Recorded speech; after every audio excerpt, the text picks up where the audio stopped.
Hello there, and welcome to day 124 of A Film a Day. And I am one with the fourth, and may the fourth be with you. Yes, that's right. I couldn't help myself. This seems to have transpired to being a rather Disney-filled week, beginning with Princess and the Frog, and of course another Marvel movie somewhere along this week.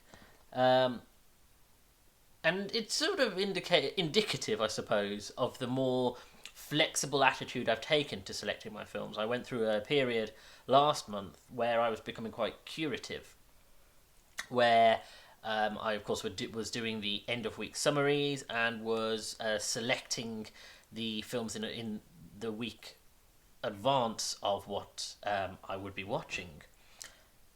I've decided recently to be a bit more flexible because it allows me the ability to be able to sort of swap films in. It takes a lot of pressure off what I'm watching when I'm watching, and I might go back to the more curation on my week's films. But for now, I'm going to be a little bit flexible because today, as I've indicated, is May 4th, and it was only today that I realised that it would only make sense to watch a Star Wars film.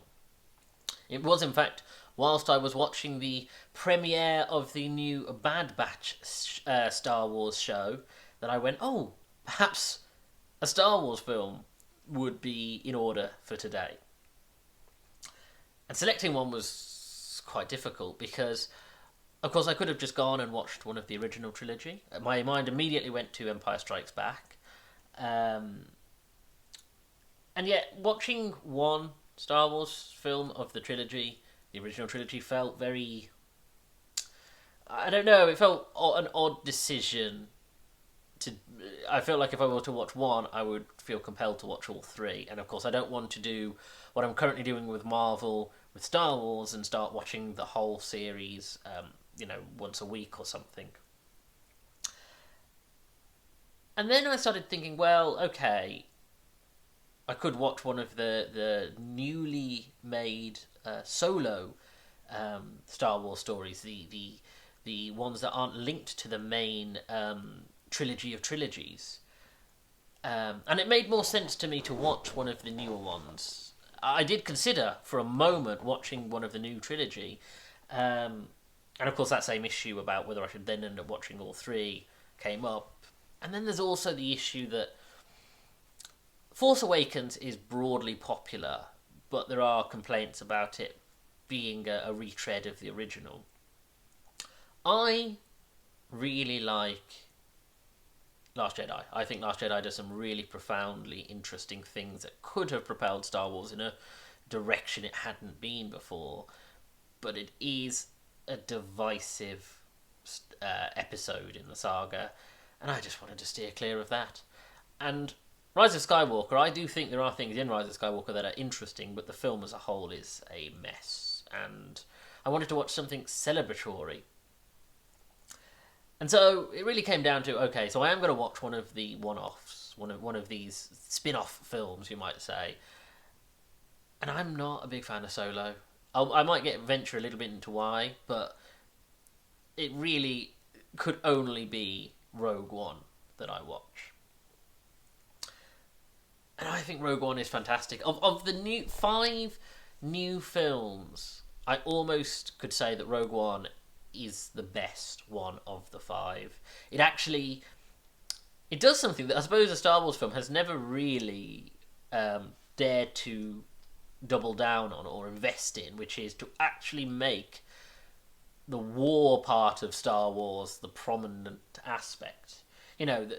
Star Wars has always been wonderful at bringing together fantasy and sci-fi and telling compelling genre stories that even in a single film can switch from romance to horror to adventure. It transcends genre. And yet, no Star Wars film had ever properly gone, okay, well, this is a film about a series of wars. So what exactly are the consequences, both on a character-based level and on a galactic level?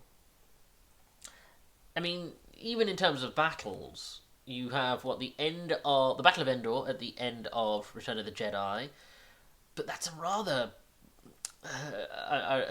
a rather bloodless battle. No main characters die in that story. That was a mandate of George Lucas. You have the Battle of Coruscant at the beginning of Revenge of the Sith. That's quite an interesting battle, but again, it's opening a film and it really goes off in a completely different direction. Whereas Rogue One actually you feel the weight of war and the sense of threat. I mean, it really recontextualizes the New Hope and how minor A New Hope is in terms of they've got the plans and they're trying to get them to the right people, but because of um, machinations, it's becoming it's a challenge to get it to the right person and to do the right things with it. But frankly, it's fairly intimate and character based and small fry, and the consequences are bigger in relation to the Death Star. But in terms of um, the stakes as you understand them as you watch A New Hope for the first time, it's just a MacGuffin. What Rogue One does is it recontextualizes that whole thing to point out exactly how important the plans are and the sacrifices that were made in getting the plans to the right person, and how almost even when you get into A New Hope, the fact that they almost fail then would have made everything that happens in Rogue One um, worthless in terms of the sacrifices.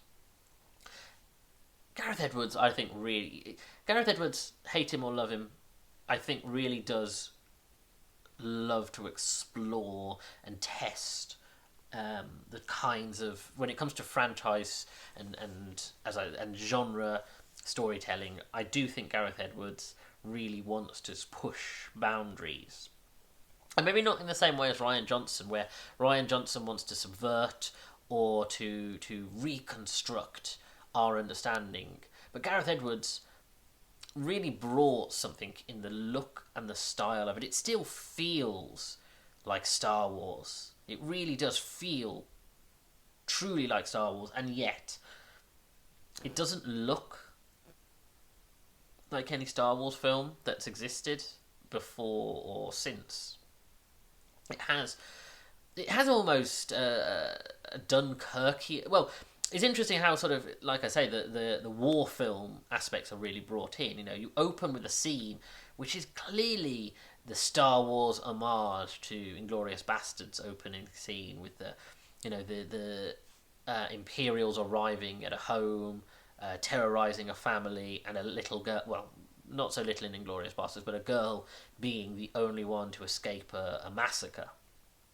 Well, a couple of murders, I suppose. And then it slips more into traditional Star Wars style storytelling. Although, again, there's something espionage about it, and it switches the kinds of characters you normally get. You get like Cassian Andor, who could almost be a flip of Han Solo, where he's someone who absolutely believes in a cause, but then does terrible things for it. Whereas Han Solo's a bit of a rogue, but doesn't believe in anything and has a good heart. Whereas Cassian, or you have K2SO, who's very much the anti C3PO, where he is a threat and he's sarcastic and he's quite sharp talking. And so you can see the ways that they were trying to draw parallels, as George Lucas likes to say, it makes it rhyme, you know, in terms of characters and teams that end up together. But like I say, there's something very when you get to the third act, it gets very Dunkirk, and that's unique. And even though you have a very similar structure to a lot of the other Star Wars films, you have gunfighting on the land. You have intimate characters fighting or trying to achieve an objective, and then you have the space battles, and that's no different than Force Awakens or Return of the Jedi or Revenge of the Sith. And yet, again, it feels different. And I do think that there is the criticism that's levelled at this is that the characters are a little one note, or they're written and presented in a way that we can't fall in love with them, so that when they all die, we don't feel the loss as hard as if, say, Empire Strikes Back ended with all of our main characters dying. And yet, I don't agree with that, because I mean, as has been indicated, we're getting a Cassian Andor show. Whether that's something we really craved or didn't, clearly the character resonated with people enough that they want to see what his life was like before the events of the film. I mean, that's something else that I think Gareth Edwards really sort of pushed forward, the idea that, we see the Rebel Alliance.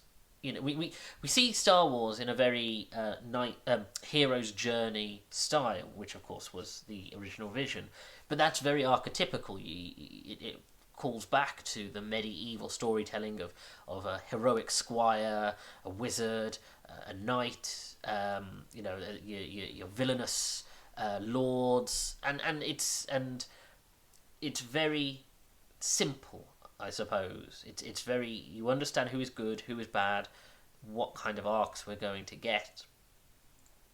Whereas this, now that as was laid out, but now that we've got that, you can now delve into it and go, oh, what makes the Rebel Alliance always good? I mean, Saw Gerrera is a character who exists throughout Star Wars media. I mean, I originally saw him in what I think was Star Wars Clone Wars was his first appearance. And then, of course, he's in Star Wars Rebels. He's just popped up, very first episode of The Bad Batch. There he is. And, of course, in this. And this is a character who is really the demonstration of, maybe being a rebel and being, for lack of a better word, a terrorist, they are a difficult line to walk. Because Saw Gerrera is not a good character. He in any other context, he would be a villain. It's just in this film, we only get such a small and small encounters with him, and from the perspective of someone who admired him and had a relationship to him, so he isn't seen as bad as he broadly is if you look at that character from a larger perspective. And so we get these really rich, interesting ideas of maybe someone like Cassian Andor he's a rebel. He believes in his cause, but maybe he's doing some pretty bad things, and that's what I really hope that series covers. I mean, Jyn Erso, I think she's an interesting character to get us through. I do think outside of this film, her character doesn't have. She might be an interesting character who would pop up as like a secondary character in something else, but I think her arc is entirely contained to this. But like I say, it's not important. It's a great story, beginning to end. That again, it does this sense of beautiful cinematography. You go from place to place to place, and okay, it doesn't have the same sense of identity each location as many of the Star Wars, with places like Endor or Mustafar or Naboo, but each location they arrive at has such a distinct feel to it. Even though you get a glance of Jeddah or the place where they're building weapons for the Death Star, or you get that sense of this world is huge and there's so many different kinds of locations and settings. It has that sense of expanse to it. And again, it does a nice job of having characters who are new, having a setting that's new, a situation that's new, whilst incorporating the familiar. So of course we have Tarkin, Vader, cameos from C-3PO and R2-D2 and even Leia at the end. But they're sprinkled in a way that means you still feel like you're in the Star Wars universe, but it's a different side of it, and it's purely happenstance that we see characters who are part of the main Star Wars story.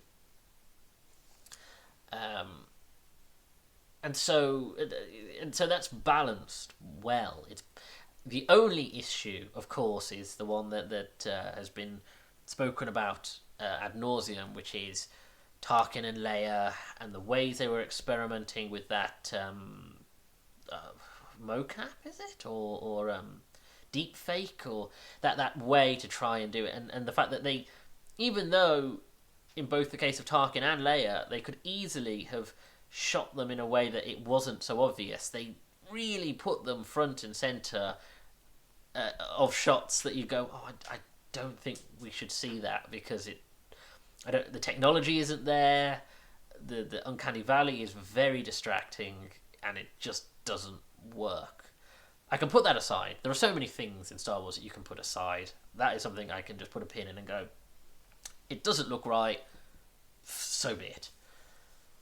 But outside of that, again, it is great to see. Like, Tarkin is such a prominent part of this film. He is a really great, almost or not anti-villain, but sort of antithesis to the villain, like a alt villain who just is there to constantly get on the nerves of Krennic. And even though Krennic himself does make a good one-off, fairly intense, like I say, the opening scene with him and the farm is a great way to introduce that character. And even though afterwards he does get a little bit too snivelling and a little bit too shouty, you get the sense of his character and the desperation and the different textures of that character from different scenes.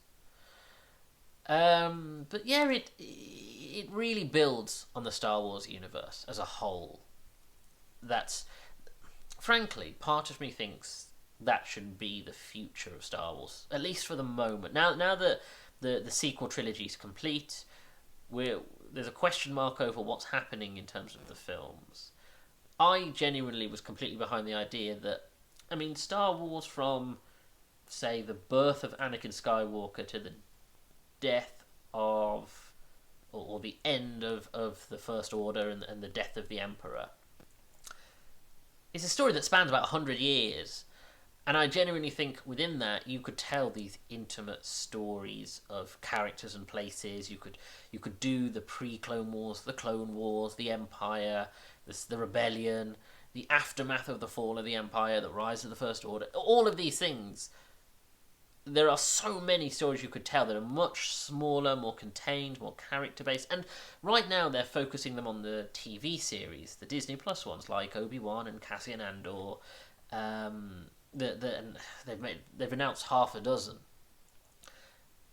And that's what I genuinely thought the stories, these films were going to be. Now, as I said, Solo doesn't work for me because it does the opposite of this, which is it focuses so heavily on a character we know and settings that we're familiar. Well, we're not familiar with the settings, but it's a character we know intimately, and we're just placing him in different contexts and settings. I found it incredibly distracting, and I have a number of issues that I won't laboriously go through. Maybe one day I'll look at Solo and talk about my problems with it, but it just doesn't work because it feels too tied to what we know and telling us the less interesting parts of a character whose story I felt that we already thoroughly covered. Whereas this expands a story we didn't know existed until now, that we didn't realise existed, and I think that's the way to go with Star Wars. I mean, they're trying lots of things at the minute. I mean, in the comic books we have, and the books at the minute, they're looking at hundreds of years in the past with the High Republic stuff. Of course, the TV series are focusing much more on characters we know or characters who we're not that familiar with, like the Mandalorian, but trying to sort of make it much more character centric, and then just have the setting around it. And I think that works really well. I don't know where the films will go once they come back. I I do think one day they will go past the sequel trilogy, but for the moment, I'm happy for them to take a breath. Just explore the time periods and the ideas that already exist. And then, when the time comes, then we can look ahead and look to what the future of Star Wars can be beyond what we've already seen. But yeah, I do think Rogue One is fantastic. I do increasingly think because it's not tied down by the weight of a trilogy and people's expectations, and because it has such a distinct voice, I do think Rogue One is the best of the new films. And I just had fun with it, and it was a great way to spend May the 4th, impromptu. So I'm very glad that's what I did. Anyway, thank you for joining me.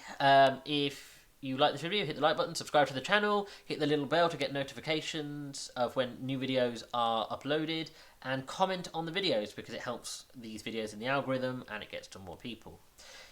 There are over 120 videos, so there are a fair few of many different genres, including franchise and Star Wars and all sorts to look at. So please do check out some of my back catalogue.